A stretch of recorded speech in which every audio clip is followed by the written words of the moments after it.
السلام عليكم. السلام عليكم يا جدي. مرحبا بك يا حفيد. هلا. هل يوجد يا جدي حديث يقول أن الله سيجري اثنان من النار، يقول لهم اذهبوا للعذاب، يجري أحدهم ويقف أحدهم، يقول الله الذي يجري لماذا تجري؟ يقول لا، لأني عصيتك في الآخر لأني عصيتك في الأولى في الحياة الدنيا، ما أريد أعصيك في الحياة الآخرة.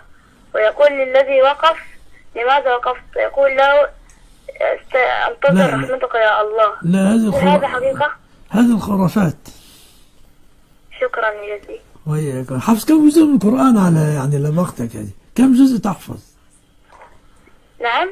كم جزء من كتاب الله تحفظ؟ أنا في الجزء أحاول أحفظ، بس يعني مش بحفظ على طول، يعني أنا في الجزء 19. 19. الله يبارك فيك. كم عمرك؟ أنا عمري 11. الله يزيدك توفيقا. بلغ والديك السلام، والديك الاثنين.